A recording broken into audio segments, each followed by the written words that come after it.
أما بعد فأعوذ بالله من الشيطان الرجيم بسم الله الرحمن الرحیم.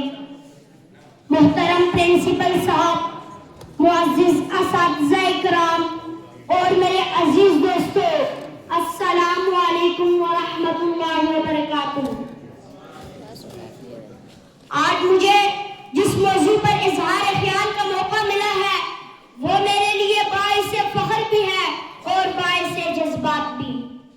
آج میں اپنی علمی اور شخصی ترقی میں اعلیٰ کردار ادا کرنے والی اس شخصیت کے بارے میں چند الفاظ کہنا چاہتا ہوں جو ہمارے لیے رہنمائی کا چراغ ہے، یعنی محترم جناب Munir Ahmed Sahab, principal government model high school Havelian.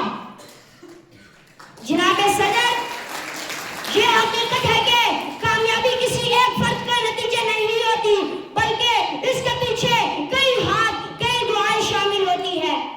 جناب والا، سب سے پہلے میں اپنے والدین کا ذکر کرنا چاہتا ہوں جنہوں نے مجھے دنیا میں آنے سے لے کر اس مقام تک پہنچنے کے لیے قربانی، محبت اور دعا کا سہارا دیا.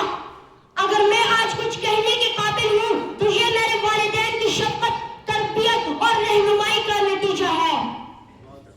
جناب صدر، اسی طرح میرے اساتذہ کرام جنہوں نے میرے ذہن کو علم سے اور میرے کردار کو اخلاق سے سنوارا، انہی محترم اساتذہ کرام میں ایک نمایاں نام محترم پرنسپل منیر احمد صاحب کا ہے.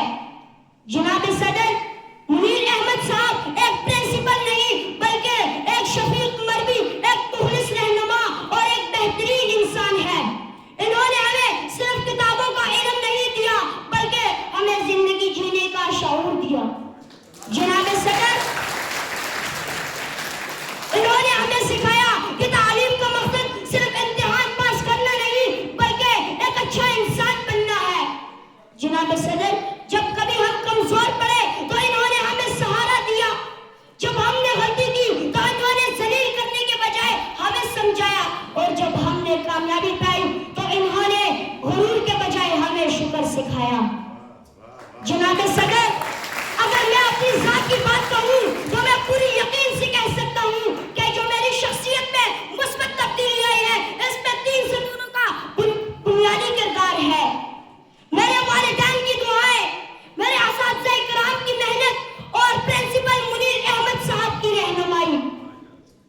جناب صدر، میرے دوستوں اور بھائیوں کا بھی اہم کردار ہے جنہوں نے مجھے حوصلہ دیا، میرا ساتھ دیا اور مشکل وقت میں میرا سہارا بنے. جناب صدر، آج میں دل کی گہرائیوں سے اس بات کا اعتراف کرتا ہوں اگر مجھے اچھے لوگ میسر نہ ہوتے تو شاید میں بھیڑ میں گم ہو جاتا، لیکن اللہ کا شکر ہے کہ جس نے مجھے ایسے والدین